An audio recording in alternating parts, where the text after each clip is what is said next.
सावळ्याची जणू सावली या मालिकेचा आजचा भाग फार इंटरेस्टिंग होणार आहे मित्रांनो. ऐश्वर्या आणि अस्मीने जी चाल खेळली आहे त्या चालमध्ये आता सारंग अडकताना आपल्याला दिसणार आहे. मित्रांनो, झाला असं आहे की अस्मी आणि ऐश्वर्या रूम मध्ये असतात तेवढ्यात तिथे सखदेव हा अस्मीसाठी ज्यूस घेऊन येतो. आणि मग ऐश्वर्या तिला सांगते की तो ज्यूस तू नकार, आणि मग ती सांगते की मला ज्यूस घ्यायचा नाहीये. मग ऐश्वर्या लगेच तिथेच कॉलवर बोलत असलेल्या सारंगला आवाज देते आणि त्याला बोलवते. तेव्हा सारंग म्हणतो, काय झालं? त्यावर ती सांगते की ही अस्मी काहीच खात पीत नाहीये, आता तूच बघ काय करायचंय ते. आणि मग सारंग आपल्या हातात तो ज्यूस घेतो आणि अस्मी जवळ जातो आणि तिला म्हणतो, हे बघ अस्मी, आता तब्येतीची काळजी घ्यायला हवी, डॉक्टरांनी तसं सांगितलं आहे. तू हा ज्यूस घे म्हणजे तुला चांगली एनर्जी मिळेल. तेव्हा मात्र अस्मी खोटं खोटं नाटक करते आणि म्हणते, नाही मला काही खायचं प्यायचं नाहीये. मग तेव्हा ऐश्वर्या म्हणते, अगं असं काय झालं आहे? बहुतेक तर सारंग, मला असं वाटत आहे की तिला एकटं वाटत आहे या घरात. तिला कोणीतरी आपली काळजी घेणारा माणूस हवा असेल कदाचित. हे ऐकल्यानंतर सारंग तिच्याकडे बघतो.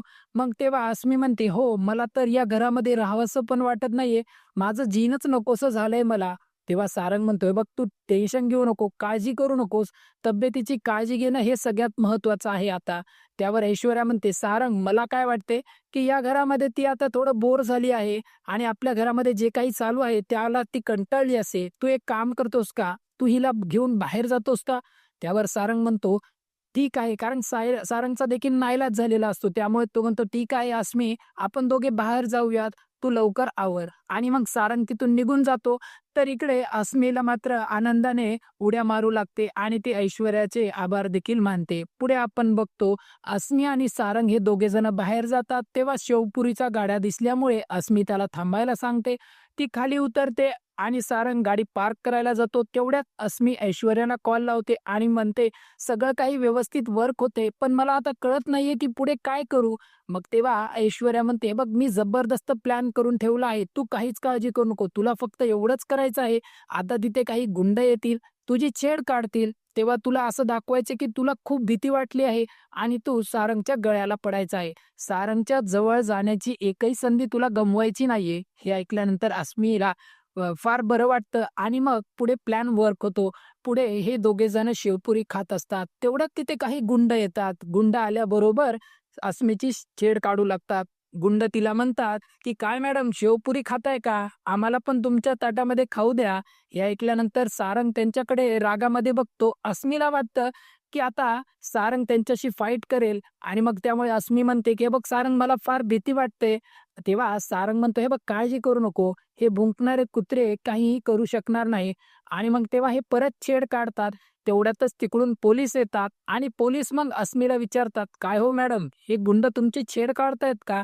त्यावर अस्मी म्हणते, की "नाही, नाही." असं म्हणते, कारण की तिचेच हे माणसं असतात. पण सारंग तिच्याकडे ज्यावेळेस बघतो, त्यावेळेस पण ती म्हणते, "हो, हो, हेच ते लोक आहेत जे माझी छेड काढत होते." मग तेव्हा पोलीस त्या लोकांना पकडून घेऊन जातात आणि इथेच तिच्या प्लॅनवर पूर्णपणे पाणी फिरलं जातं. तर इकडे मात्र ऐश्वर्या ही सावलीच्या रूममध्ये गेलेली असते. सावलीला ती म्हणते, "काय सावली, तुझं घरामध्ये लक्ष आहे की नाही? तुला माहीत तरी आहे का गुड न्यूज?" ती म्हणते, "कशाबद्दल बोलत आहात तुम्ही?"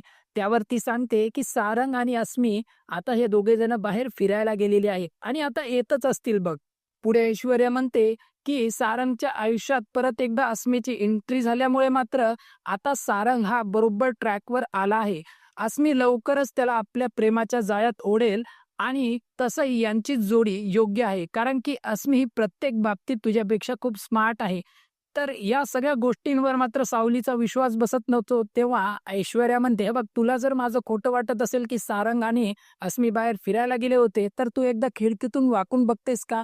आणि ज्यावेळेस सावली खिडकीतून वाकून बघते, त्यावेळेस तिला दिसतं की सारंग आणि अस्मी हे दोघे जण बाहेरून आलेले असतात आणि ते दोघं मस्त एकमेकाच्या हातात हात घालून घरामध्ये येत असतात. हे बघून मात्र सावलीला मोठा धक्का बसतो. पुढे ऐश्वर्या म्हणते, की "हे बघ, आता हळू हे दोघे जण एकमेकांच्या जवळ येतील. त्यामुळे आता तुझं या घरामध्ये काही काम उरलेलं नाही. लवकरच तुला आता या घरामधून एक्झिट मारावी लागेल." तेव्हा मग सावली चिडते आणि ऐश्वर्याला म्हणते, "हे बघा मॅडम, माझ्या गळ्यात हे जे मंगळसूत्र दिसतंय ना, हे 2 जीवांचं अतूट बंधन आहे आणि आमचं नातं कधीही तुटणार नाही. मला सारंग सरांवर पूर्णपणे विश्वास आहे. तुम्ही कितीही जरी माझे कान भरण्याचा प्रयत्न केला, तरीही मी सारंग सरांवर अजिबात डाऊट घेणार नाही. हे ऐकल्यानंतर मात्र ऐश्वर्या तिथून निघून जाते. तर मित्रांनो, पुढे इकडे आपण बघतो की जगन्नाथ हा कॉलवर बोलत असतो आणि ग्रहांच्या दिशेबद्दल इतर लोकांना सांगत असतो. तेवढ्यातच तिथे अलका येते आणि म्हणते, दुसऱ्यांना तुम्ही सांगत आहात, पण आपल्या स्वतःच्या मुलीबद्दल विचार केला आहेत का, की तिचे ग्रहमान कसे आहेत? त्यावर तो म्हणतो, की तिचे ग्रहमानाला काय झालं, ते सगळे काही उत्तम आहेत. पण तेव्हा ती म्हणते, की भैरवी नावाचा ग्रहदोष तिच्या हिला लागले आहे. त्याचा तुम्ही विचार केला आहे का? त्यावर जगन्नाथ म्हणतो, "हे बघ, त्या भैरवीला कसं बाजूला करायचं हे मी चांगलंच ठरवलेलं आहे. कारण तिने जो खोट्याचा डोलारा उभा केला आहे ना, तो आता क्षणातच पडणार आहे आणि तिला तिची लायकी दाखवल्याशिवाय हा जगन्नाथ काही गपचूप बसणार नाहीये." तर मित्रांनो, पुढे आपण इकडे बघतो, सावली ही भैरवीच्या इथे गेलेली असते आणि मग तिथे भरपूर टाईम लागत असल्यामुळे सोहम तिला कॉल करतो. सावलीला कॉल आल्यामुळे भैरवी चिडते आणि म्हणते, "काय गं, मी इथं एवढं महत्त्वाचं बोलत आहे आणि तू कोणाला कॉलवर बोलत आहेस?" तेव्हा सावली म्हणते, "मला एक इम्पोर्टंट कॉल आलेला आहे." आणि सावली कॉल उचलते. तेव्हा सोहम म्हणतो, की "वहिनी, तू जर समजा आपल्या इथं ताराला घेऊन आली तर चालेल का? तुम्ही जी काही प्रॅक्टिस आहे तिकडं केली तर चालेल का? मला ताराशी काही महत्त्वाचं बोलायचं देखील आहे." तेव्हा मग सावली म्हणते, "बरं ठीक आहे, मी ट्राय करते." तर त्यानंतर मग सावली खरंच ताराला आपल्यासोबत इकडे घरी घेऊन येते. त्यामुळे सोहमला चांगलाच आनंद झालेला असतो. तो म्हणतो, "फायनली तू आली आहेस." आणि मग तेव्हा तारा म्हणते, की "असं चोरून-चोरून भेटणं मला काही आवडत नाहीये.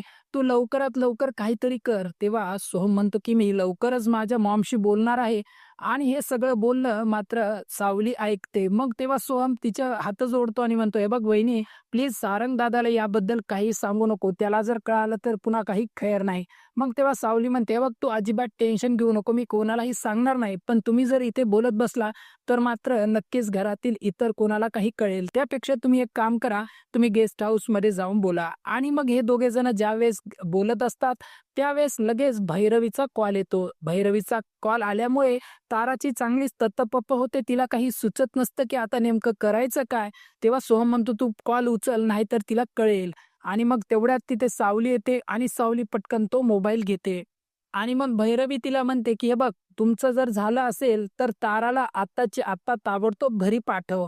आणि मग हे ऐकल्यानंतर सावलीला चांगलंच टेन्शन येतं. तर मित्रांनो, मालिकेमध्ये आता 2 प्रकरणं फार इंटरेस्टिंग आहेत. एक म्हणजे अस्मी आणि सारंगचं, तर दुसरं म्हणजे सोहम आणि ताराचं.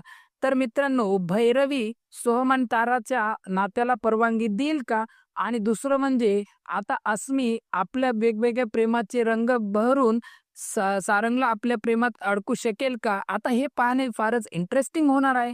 मित्रांनो, मालिकेचे असेच अपडेट मिळवण्यासाठी आजच आमच्या चॅनलला सबस्क्राईब करून ठेवा आणि व्हिडिओ आवडला असेल तर व्हिडिओला एक लाईक नक्की करा. आता भेटू पुढच्या व्हिडिओमध्ये. जय हिंद, जय महाराष्ट्र.